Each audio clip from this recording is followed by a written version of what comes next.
जी, आज का जो टॉपिक है, हमने अपने फर्स्ट जो चैप्टर को देख लिया, लॉजिक्स वाला जो है, उससे रिलेटेड हमने देखने हैं कि वो क्वेश्चन किस तरह के पूछता है हमें पेपर्स के अंदर, ठीक है। शॉर्ट क्वेश्चन किस तरह से पूछता है और लॉन्ग क्वेश्चन हमारे किस तरह से होते हैं। ये मैंने कुछ दिन लगाए इन पे और सॉल्व किया है इनको। तो आपने ये देखना है, सबसे पहले तो आपके पास प्रीडिकेट है, इसको तो आप डिफाइन कर ही सकते हैं। इसके बारे में मैंने आपको पहले भी बताया, चले जिनको नहीं पता वो उनकी रिवीजन हो जाएगी। प्रोपोजिशंस आपको पता ही है कि वो हमारी प्रोपोजिशन जो कोई भी डिक्लेरेटिव सेंटेंस होता है जो आइदर ट्रू या फॉल्स होता है, लेकिन दोनों नहीं होते, नॉट बोथ, ठीक है। इसी तरह प्रेडिकेट है आपके सामने। Predicate is an expression of one or more variables defined on some specific domain. A predicate with variables can be made a proposition by either assigning a value to the variable or by quantifying the variable. The following are some example of predicate. Predicate की आसान example आपको मैंने दी थी कि जब आपके पास कोई ऐसी स्टेटमेंट आ जाए या प्रोपोजिशन जिसको हम ये डिफाइन ना कर सके, जो डिक्लेरेटिव ना हो, जिसमें वेरिएबल्स शामिल हो, उनको हम प्रीडिकेट कहते हैं। और जब उन प्रीडिकेट्स को हम कोई वैल्यू असाइन कर देते हैं तो तब वो क्या बन जाती है, आपकी प्रोपोजिशन बन जाती है, ठीक है। अब ये आपके पास एग्जांपल्स है। फर्स्ट जो है लेट ई एक्स वाई, इसके अंदर आप इसको कह सकते हैं प्रीमिसेस कह सकते हैं, ये वेरिएबल्स कह सकते हैं। X is equal to y, ये जितने भी वेरिएबल्स आपके यूज हो रहे हैं ये प्रीडिकेट्स की एग्जांपल्स है आपके पास। उसके बाद हमने क्वांटिफायर के बारे में पढ़ा था। तो क्वांटिफायर हमारे पास दो तरह के होते हैं जिसके बारे में वो ज्यादा पूछता है। दो ही हैं इसकी जो काइंड्स हैं, एक तो एग्जिस्टेंशियल क्वांटिफायर है, दूसरा यूनिवर्सल है। एग्जिस्टेंशियल में क्या है जी, देयर एग्जिस्ट और या सम के लिए, देयर एग्जिस्ट और फॉर सम के लिए ये यूज करते हैं हम। और इसका एक्सप्रेशन, एक मिनट, ये है आपके पास, ये बताया था आपको, ठीक है। ये होता है एग्जिस्टेंशियल के लिए, ठीक है। ये एग्जिस्टेंशियल के लिए होता है। क्वांटिफायर में आपको बताया था कि जो स्टेटमेंट्स हमारे पास होती हैं जब हम उनकी इंग्लिश ट्रांसलेशन करते हैं और वहां से हमने उसको जज करना होता है, क्योंकि ऐसा क्वेश्चन उसने दिया भी है किसी ईयर में। तो अगर वो आपको सिंबॉलिकली वो दे दे कोई क्वेश्चन, तो आपने उसकी ट्रांसलेशन इंग्लिश में करनी होती है। तब क्वांटिफायर की जो हमें जरूरत पड़ती है, उसमें नेस्टेड क्वांटिफायर आ जाते हैं जिसमें एग्जिस्टेंशियल भी यूज हो रहा होता है और फॉर ऑल यानी कि यूनिवर्सल भी यूज हो रहा होता है। तो इसकी डेफिनेशन क्लियर है, या इसकी डेफिनेशन मैं करता जाऊं क्योंकि फिर टाइम ज्यादा लगेगा। चीजें ऐसे क्लियर हो रही है ना, ओवरव्यू में दे रहा हूं, ये तो आप रीड कर लेंगे खुद। यस सर, हम रीड कर लेंगे, आप सिर्फ ओवर, करते जाएं। चले चले ठीक है। अच्छा, यूनिवर्सल क्वांटिफायर इसका क्या है जी, फॉर ऑल के लिए ये होता है, ये म्यूट करें इसको। अच्छा, ये फॉर ऑल के लिए होता है। तो जब भी आपकी स्टेटमेंट में फॉर ऑल यूज होगा तब हमें यूनिवर्सल क्वांटिफिकेशन की जरूरत पड़ती है। इसके लिए ये उल्टा ए हम यूज करते हैं, ठीक है। ये होता है यूनिवर्सल क्वांटिफायर हमारे पास, फॉर ऑल के लिए हम इसको यूज करते हैं। आगे आगे जाएगा आपके पास नेक्स्ट। अच्छा, नीचे आपके पास difference between precondition and postcondition, ठीक है। ये भी उस दिन डिस्कस किया था क्वांटिफायर के अंदर, ये भी उसने ये पास पेपर में पूछा हुआ है आपको। तो जो हमारा एनालिसिस होता है इनपुट वैल्यूज के ऊपर, ठीक है, वो वैलिड है या इनवैलिड है, जो एनालिसिस हम अपनी इनपुट्स पे करते हैं उसको हम प्री कंडीशन की स्टेटमेंट कहते हैं, ठीक है। और जो एनालिसिस हमारे आउटपुट पे होते हैं उसको हम जो है वो अपना पोस्ट कंडीशन कहते हैं, ठीक है। अब ये आपके सामने, इसको आप रीड कर लीजिएगा, आपको समझ आ जाएगी। The statement that describe valid input, input पे जो वैलिड इनपुट को जाहिर करे, are known as precondition, and the condition that the output should satisfy when the program has run are known as postcondition. जब program run कर दिया जाता है, जो हमें आउटपुट मिलता है वहां पे, तब वो पोस्ट कंडीशन हमें डिफाइन करती है, ठीक है। आगे है आपके पास question number 5, what is an argument, premises and conclusion. ये हमने कल देखा था, आर्गुमेंट क्या है, प्रीमिसेस क्या है और कंक्लूजन क्या है रूल्स ऑफ इन्फेरेंस में। आर्गुमेंट आपकी होती है कोई भी स्टेटमेंट्स, ठीक है, जो आपकी या तो वैलिड हो सकती है या इनवैलिड होती है, ठीक है। इसके बारे में मैं बता दिया था कल आपको। और प्रीमिसेस भी आपकी लिस्ट ऑफ स्टेटमेंट्स होती हैं। और जो आपका कंक्लूजन होता है वो फाइनल प्रोपोजिशन होती है, जो रिजल्ट होता है हमारा, ठीक है। अच्छा, ये है, अब इस क्वेश्चन को आपने देखना है। ये इंग्लिश स्टेटमेंट के अंदर उसने दिया है question number 6, every student in this class has studied calculus, translate into mathematical form. Mathematical form यहाँ पे मुराद है सिंबॉलिकली फॉर्म। यहाँ पे अब क्वांटिफिकेशन यूज होनी है, क्वांटिफायर यूज करना है हमने। अब जैसे ही आपको ये जाहिर हो रहा है एवरी स्टूडेंट, एवरी हो, ऑल हो, ये किसको जाहिर करता है? यूनिवर्सल क्वांटिफायर को। ऐसे ही है जी सर, ऐसे ही है। जी।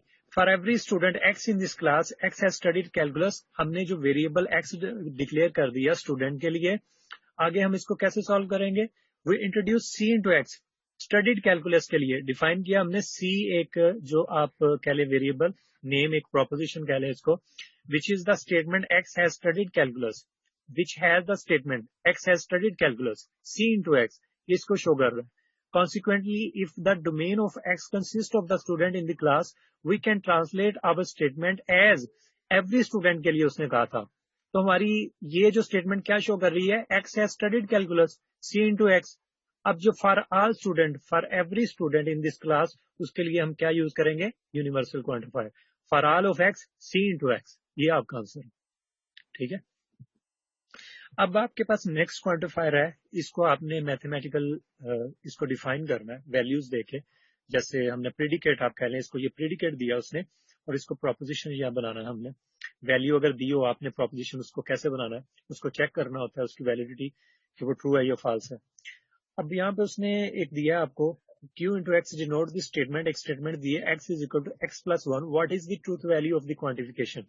अब यहाँ पे क्वांटिफिकेशन के हिसाब से वो पूछ रहा है आपको कि ये जो आपके पास क्वांटिफिकेशन है ये किसको जाहिर कर रहा है? देयर एग्जिस्ट को, फॉर सम को। There exist x Q into x where the domain consist of all real numbers. अब हमने देयर एग्जिस्ट अप्लाई करना है इस पे। वो कैसे अप्लाई होगा कि जब आपको पता है रियल नंबर्स की आप वैल्यूज जब पुट करेंगे उसके अंदर, तो आपने देखना है कि कुछ ऐसे होंगे उसके अंदर नंबर्स जो कि वो ट्रू होंगे, लेकिन कुछ ऐसे आएंगे जो स्टेटमेंट को फॉल्स कर जाएंगे जब आप इसमें पुट करेंगे। यहाँ पे स्टेटमेंट में x is equal to x plus one, जैसे वन पुट करते हैं तो x is equal to x, one is equal to two हो जाएगा, ठीक है, वो ट्रू नहीं है, ठीक है। इस तरह आप करके देखेंगे। तो because q into x is false for every real number, one ही मैंने पुट करके देख लिया तो वो वन से ही फॉल्स हो गया, तो इसलिए ये क्या है? आपकी क्वांटिफिकेशन जो है वो फॉल्स है, ट्रू नहीं है। The existential quantification of q into x, which is there exists x q into x, is false। क्यों? क्योंकि कोई भी रियल नंबर ऐसा नहीं है जहां पे ये आपकी क्वांटिफिकेशन ट्रू साबित है। नेक्स्ट है आपके पास क्वेश्चन नंबर 8, ठीक है। ये है आपका define modus ponens rule of inference. ये हमने कल देखे थे, इसके रूल्स ऑफ इन्फेरेंस में ये रूल्स हैं। ये क्या कहता है जी? जब हम in propositional logic modus ponens also known as, इसके ये नेम है, ठीक है, इम्प्लीकेशन, एलिमिनेशन और affirming the antecedent is a deductive argument form and rule of inference. It can be summarized as P implies Q is true। ये कैसे हमें define करता है? ये आगे मैं आपको एक टेबल बना हुआ है उससे डिफाइन करूंगा, इसको शो करूंगा। P implies Q जब हो हमारे पास, तो P हमें जो है वो ट्रू में मिले, तब ये जो है हमें मॉडस पोनेंट जो है इसको जो डिफाइन करता है इस रूल को। आगे जो ये ट्रू टेबल तो आप बना लेंगे, ठीक है, कंस्ट्रक्ट ट्रू टेबल ये तो आप बना लेंगे, ये जी सर, बना लेंगे। ट्रू टेबल आप बना लेंगे। और आगे स्टेट द इंडिपोर्टेंट लॉ, इंडेम्पोटेंट लॉ, ठीक है। इंडेम्पोटेंट लॉ जो है ये आपका रूल्स ऑफ इन्फेरेंस में नहीं है, ये लॉजिकल इक्विवेलेंस में है, ठीक है, वहां पे आपने देखना है इसको। ये क्या कहता है जी? The independent law states that x और x is x and x is x, कि जब हम उसका और करते हैं तब भी x मिलता है और जब एंड करते हैं तब भी x मिलता है। ये हमें जो है इंडिपेंडेंट लॉ, ये आप उसमें देखेंगे तो आपको ये वाजे हो जाएगा बुक में, ठीक है। इस रूल को आपने देखना, वहां स्टेटमेंट देख लीजिएगा ना, तो इसको रीड कर लीजिएगा थोड़ा, ये थोड़ा सा डिफाइन कर देना और साथ वो स्टेटमेंट लिख दिया करें अगर शॉर्ट क्वेश्चन में आपको पेपर में पूछे। अच्छा, ये जो है ना, उसने वैसे उसको ऐसा क्वेश्चन देना तो नहीं चाहिए था शॉर्ट में, छोटी अगर एक्सप्रेशन देता तो वो तो चले ठीक था, लेकिन यहाँ पे उसने कुछ लेंथी एक्सप्रेशन आपको शॉर्ट में दे दी है। ये तो अब जिन्होंने थर्ड सेमेस्टर किया हुआ है, डाटा स्ट्रक्चर एल्गोरिदम पढ़ा हुआ है, उनके लिए तो मुश्किल नहीं है, लेकिन फिर भी टाइम तो लगना ही है। डायरेक्ट भी कर नहीं सकते हम इसको, ये हमें जिन्होंने पढ़ा है उनको तो पता है कि ये इनफिक्स दिया है, तो पहले हमें उसको पोस्ट में करना पड़ेगा। ठीक है, अब उसने कहा है जी ये जो एक्सप्रेशन दिया है ना इसको प्री में करो, तो हम इनफिक्स दिया है तो इसको पहले पोस्ट में करेंगे, फिर उसका रिवर्स निकाल के फिर उसको प्री में करेंगे। ठीक है, ये तो अब इस पे अगर लेक्चर दिया जाए तो वो पूरा लेक्चर बन जाना।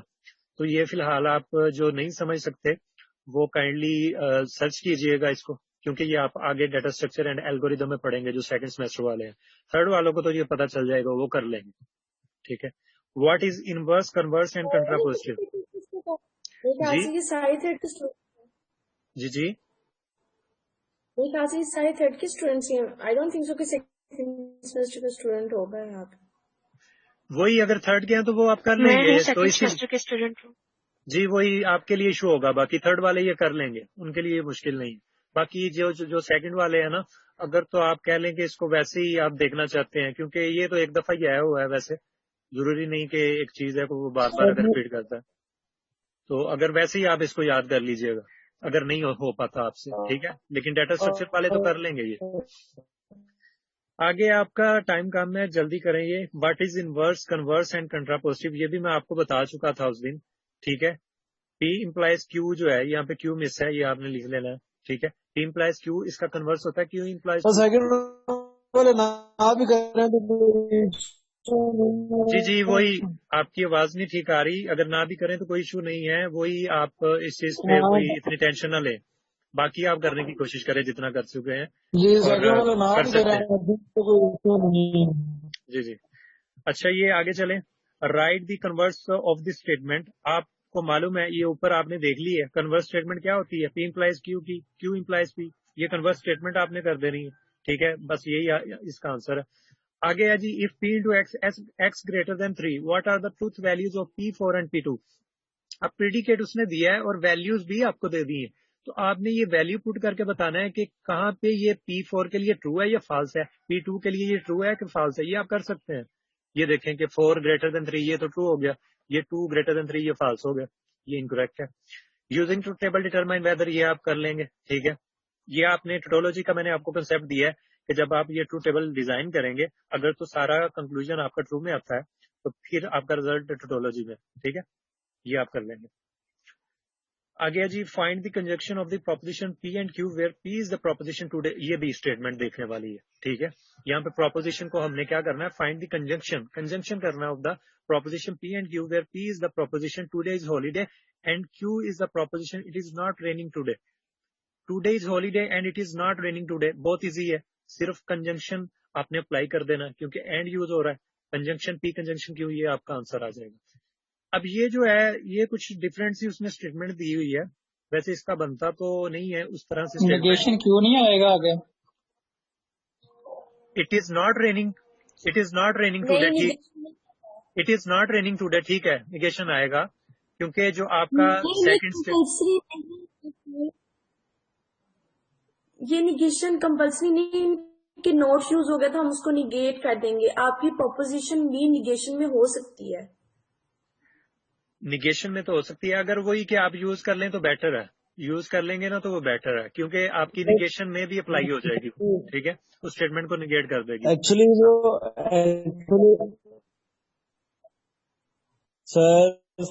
Sir listen to me sir. जी जी,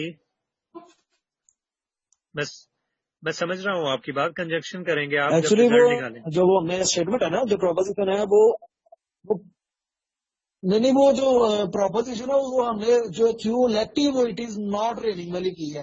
निगेशन तो वो आना ही बात है कि अगर हम इट इज रेनिंग टुडे कर रहे हैं, और आई थिंक ऐसे होता है, और मेरा ख्याल ऐसे ही होगा शायद। ऐसे ही होगा, इसके साथ निगेशन नहीं अप्लाई होगा। ठीक है, अगर डायरेक्ट हाँ, वही क्योंकि अगर हमने आपने इट इज नॉट रेनिंग को ही हमने प्रोपोजिशन। जी जी जी, ठीक है ठीक है, अगर वो आपको पूरी स्टेटमेंट ही आपको डिक्लेयर कर रहा है तो फिर आप डायरेक्ट भी कर लें तो वो भी ठीक है, क्योंकि उसने it is not raining today आपको पूरी स्टेटमेंट एज ए क्यू दे दी है, तो फिर ठीक है, वही कंजक्शन आप करेंगे तो P कंजक्शन क्यू आपका यही आंसर होगा। ठीक है, निगेशन ना करें। अच्छा, ये जो आपके पास है next, translate into English and determine its truth value. ठीक है, यहाँ पे उसने दिया there exist x belongs to R, यानी कि रिलेशन से बिलोंग करता है, where x is square is equal to x. इसकी अगर देखी जाए तो इंग्लिश ट्रांसलेशन तो यही होगी कि कुछ ऐसी वैल्यूज है रिलेशन में जो एग्जिस्ट करती हैं, जिनका आंसर क्या आता है कि x square is equal to x, उसका जो स्क्वायर है वो उसके बराबर आए उस नंबर के। यही इसकी ट्रांसलेशन हो सकती है और इसके अलावा नहीं हो सकती। आगे verify whether P conjunction Q, ये आप बना लेंगे, ठीक है, इसका ट्रू टेबल बनना है, ये भी आप कर लेंगे। इक्विलेंस, ये भी इसका ट्रू टेबल बना के इक्विलेंस कर देंगे। बाकी ये भी वही चीज है, इक्विलेंट निकालना है। कंट्रापोजिटिव आपको ऊपर बता दिए, ये भी आप कर लीजिएगा। अब ये जो सर बिलाल ने आपको करवाए थे, जो कंट्रापोजिशन और कंट्राडिक्शन के, उनमें से क्वेश्चन है, लेकिन फर्स्ट चैप्टर से ही थे, इसीलिए मैंने इसमें ऐड कर दिए कि चलें आपके ये ऐड हो जाएंगे इसके अंदर। तो ये इनडायरेक्ट प्रूफ ये आप समझेंगे तो आपको इसकी समझ आ जाएगी, ठीक है। ये जो है उसने कहा है कि give an indirect proof to the theorem if 3n + 2 is odd then n is odd, लेकिन इसको हम कंट्राडिक्ट करके लेके चलेंगे। जब हमने किया तो वो ओड नहीं निकला बल्कि इवन आया, जो कि उसको कंट्राडिक्ट कर गया। ये आप जब स्टडी करेंगे, आपने ये क्वेश्चन किए हैं, आपको पता चल जाएगा। आगे prove by contradiction with example, ये भी आपको एक छोटी सी एग्जांपल, ये इसमें मैंने अंडर रूट वाली जो शामिल की है, ये आप इसका स्क्वायर रूट लेंगे तो फिर आपको आंसर इवन में मिलेगा। तो ये आप कंट्राडिक्शन की एग्जांपल जो है इससे दे सकते हैं, ये आप रीड कर लीजिएगा। आगे लॉन्ग क्वेश्चन पे आते हैं हम। अच्छा जी, ये 2014 में आपका एक क्वेश्चन आया हुआ है। Show that the premises it is not sunny this afternoon and it is colder than yesterday, we will go swimming only if it is sunny, if we do not go swimming then we will take a canoe trip, and if we take a canoe trip then we will be home by sunset, lead to the conclusion we will be home by sunset। अब ये rules of inference आपका apply होना है, जो कल हम कर चुके हैं। यहाँ पे बाकी तो आपके सारे प्रेमिसेस हैं और लास्ट पे उसने कंक्लूजन दिया है we will be home by sunset. अच्छा, ये टेबल आपको लिखने की जरूरत नहीं है, ये मैंने वैसे ही इसके अंदर शामिल किया है कि चले आप इसको देख लेंगे और आपको आसानी हो जाएगी रूल्स को देखने में। जरूरी नहीं है, ये नहीं सोचना कि अब पेपर में क्वेश्चन आ जाए तो आपने ये सारे रूल्स लिखने, ये वैसे मैंने इसको शामिल किया, ठीक है।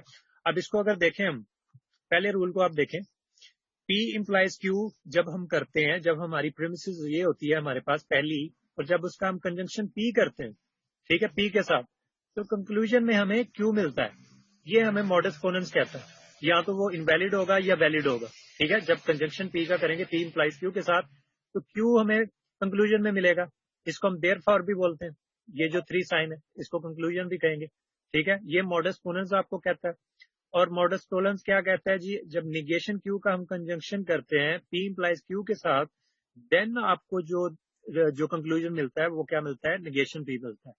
आगे आ गया आपका हाइपोथेटिकल सैलोगिज्म। ये क्या कहता है जी, P इम्प्लाइज Q कंजंक्शन, जब आपके पास दो प्रेमिसेस हों जिसका हम कंजंक्शन करें P इम्प्लाइज Q और उसका converse Q implies R, sorry converse नहीं है, आर है, आर यूज हुआ। P implies Q, Q implies R, जब ये दो आपकी प्रीमिसेस हो, जब आप इसका कंजंक्शन करेंगे तो तब हमें क्या मिलेगा कंक्लूजन में, P इम्प्लाइज R, ठीक है। और डिसजंक्टिव सेलोगिज्म क्या कहता है हमें, P disjunction Q negation P, जब हम इसका कंजंक्शन करेंगे तो हमें क्या मिलेगा कंक्लूजन में, Q मिलेगा। और एडिशन क्या कहता है, जब हम P implies P disjunction Q करते हैं तो हमें वही रिटर्न में मिलता है, P डिसजंक्शन Q। और सिंप्लीफिकेशन ये कहता है जी, P conjunction Q implies P जब हम करते हैं तब हमें जो है वो कंक्लूजन में P मिलता है। ये कंजंक्शन है, इसका आप कंजंक्शन करेंगे तो आपको रिजल्ट P कंजंक्शन, ये तो हम पढ़ चुके हैं, conjunction disjunction P conjunction Q मिलेगा। और रेजोल्यूशन को क्या कहते हैं जी, यहाँ पे दो जो आपकी प्रेमिसेस हैं इसका आप कंजंक्शन करेंगे तो आपको रिजल्ट में Q डिसजंक्शन R मिलेगा। ये जरा वेट कर लें, अजान हो रही है।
जी आवाज आ रही है आपको? अच्छा, आवाज आ रही है आपको? यस सर आ रही है। चलो ठीक है। अच्छा, ये सोल्यूशन हम इसका करते हैं, इसी क्वेश्चन का जो हमारा क्वेश्चन था।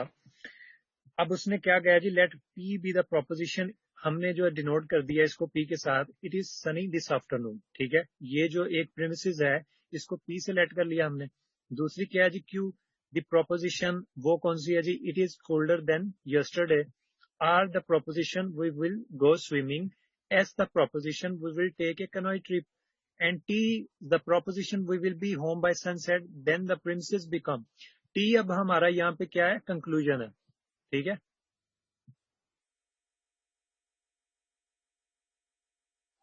जी, ठीक है ये ठीक है। अब ये देन द प्रेमिसेस बिकम, हमें कैसे ये इसको बनाना है, इसको पहले तो आपने सिंबॉलिकली डिफाइन करना है। अब आपको ये सिखाया था कि जब हमारे पास प्रोपोजिशन होती है, जब उसको ट्रांसलेशन करनी होती है, हमने अब क्या करना है, जस्ट कनेक्टर अप्लाई करने हैं। ठीक है, अब ऊपर वाली अगर हम स्टेटमेंट पढ़ें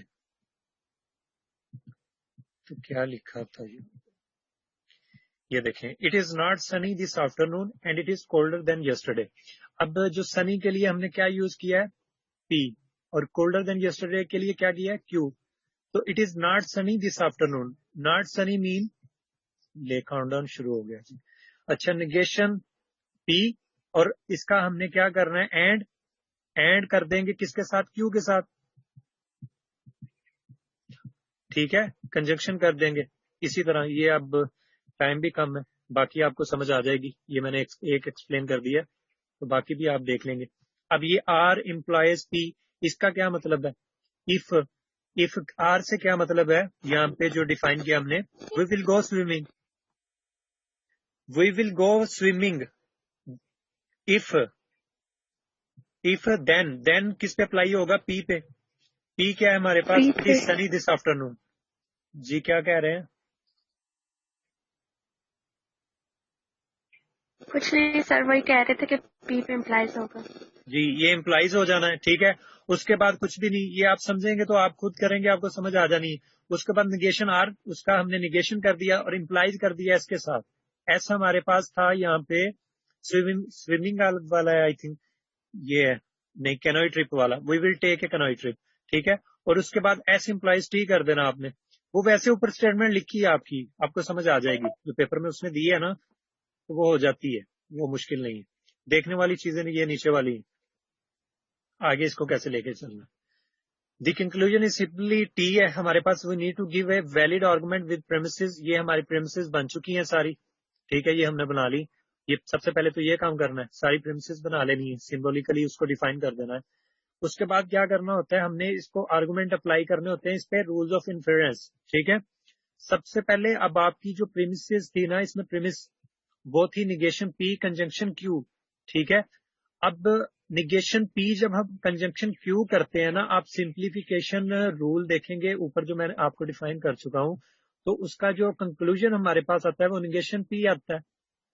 ठीक है, और फिर नेक्स्ट स्टेटमेंट, ये सिंप्लीफाई यहां तक हो गया निगेशन पी, ये आपने सिंप्लीफाई करना होता है रूल्स के मुताबिक। ठीक है, जो जो भी अप्लाई हो रहे हो।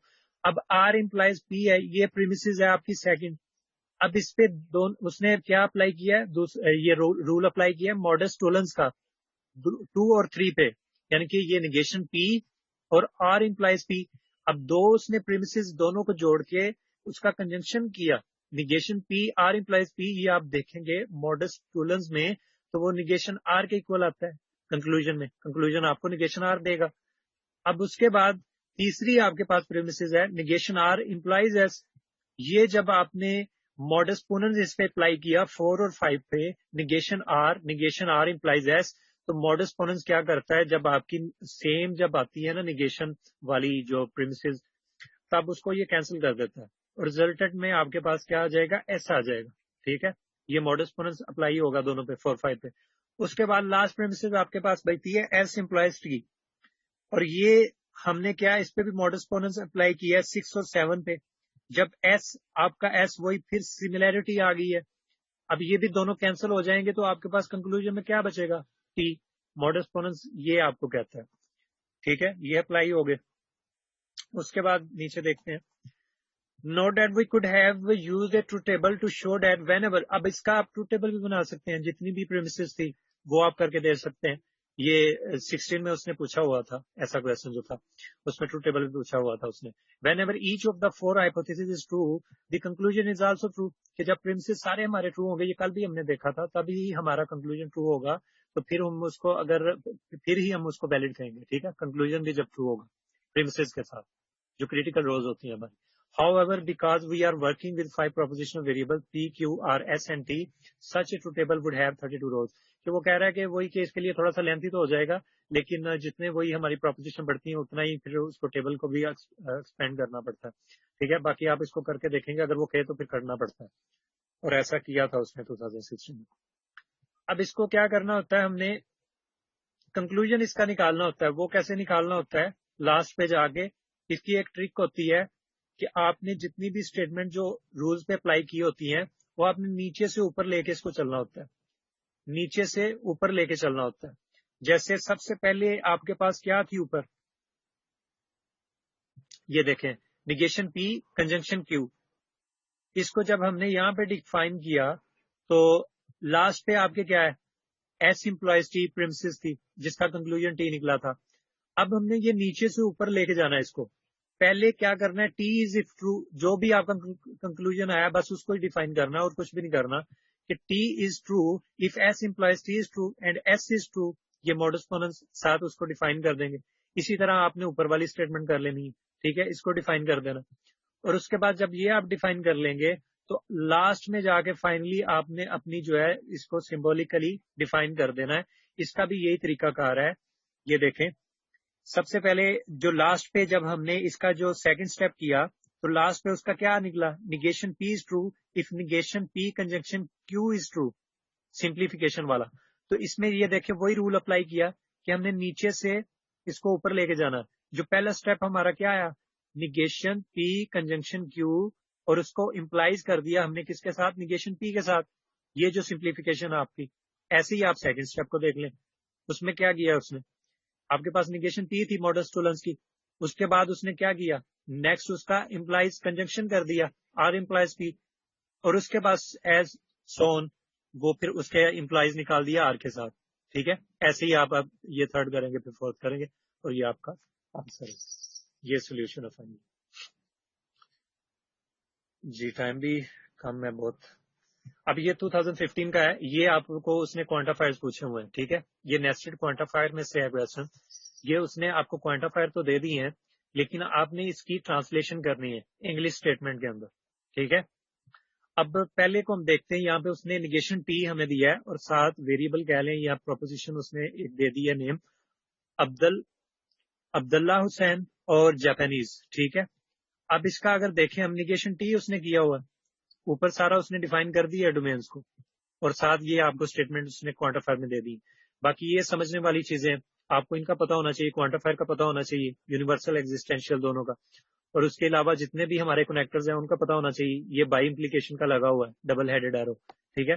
अब पहली को देखते हैं, इसको कैसे ट्रांसलेट करेंगे। T x y means that student x like cousin y, ठीक है। अब जो स्टेटमेंट आपकी बता रही है ऊपर पढ़ के देखें, let T x y mean that the student x like cousin y where the domain for x consist of all student at your school and the domain for y consist of all cuisine.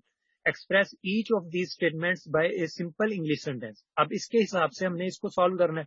Negation T का क्या मतलब है, वो उसको not कर देगा, तो क्या करेगा, student Abdul Hussain does not like Japanese, student Abdul Hussain does not like Japanese, ठीक है जी। क्लियर हुआ है, ये टाइम भी कम है, मीटिंग एंड हो जानी है, पता नहीं ये कंप्लीट यस सर हो गया। ठीक है। अब नेक्स्ट देखें, देयर एग्जिस्ट वाला उसने अप्लाई किया है quantifier, there exist x P, कि ऐसा स्टूडेंट यहाँ पे एग्जिस्ट करता है, एक्स कोरियन, एक तो उसने प्रोपोजिशन वेरिएबल आपको ये दे दिया, दो यहाँ पे एक एक्स और एक कोरियन, और उसका कंजक्शन कर दिया फॉर ऑल यूनिवर्सल के लिए x T into x Mexican, ठीक है। इसकी स्टेटमेंट अगर हम देखें तो ये हमारा आपके पास क्या आ गया, टी एक्स वाई, हाईलाइटर आपको शो हो रहा है ना, TXY मीन्स दैट जी सर स्टूडेंट हो रहा X लाइक Y। अब उस स्टेटमेंट को ही देख के जो हमारा क्वेश्चन है उसको अगर हम देखें तो यहाँ पे इसका मतलब देयर एग्जिस्ट है। There exist mean a student likes Korean, और जो फॉर ऑल के लिए था वो है and all student like Mexican. Simple सी है स्टेटमेंट। जस्ट जो आपने क्वांटिफायर को समझना है, क्वांटिफायर आपकी समझ होगी आपको, तो आप स्टेटमेंट बनाना कोई मुश्किल नहीं है। आपको जो भी वो स्टेटमेंट देगा आप कर सकते हैं, ठीक है। यहाँ पे देखें वो देयर एग्जिस्ट अप्लाई हो गया, क्या बन गया, there exist a student that likes Korean and all student like Mexican. वहां पे यूनिवर्सल क्वांटिफायर अप्लाई कर दिया। अब नेक्स्ट जो हमारे पास थी स्टेटमेंट सी, वो है जी देयर एग्जिस्ट वाई टी, ये मोनिक्यू अरिस्नॉल्ट वाई, इसका उसने क्या किया है, डिसजंक्शन टी के साथ जे जॉनसन वाई के साथ, ठीक है। अब इसको अगर देखें हम, उसने कहा है जी there exist A cuisine that मोनिक्यू अरिस्नॉल्ट और जॉय जॉनसन लाइक्स, और जस्ट यहाँ पे एक तो और का अप्लाई होना है और बाकी देयर एग्जिस्ट वही एग्जिस्टेंशियल क्वांटिफायर वो अप्लाई होना है, ठीक है।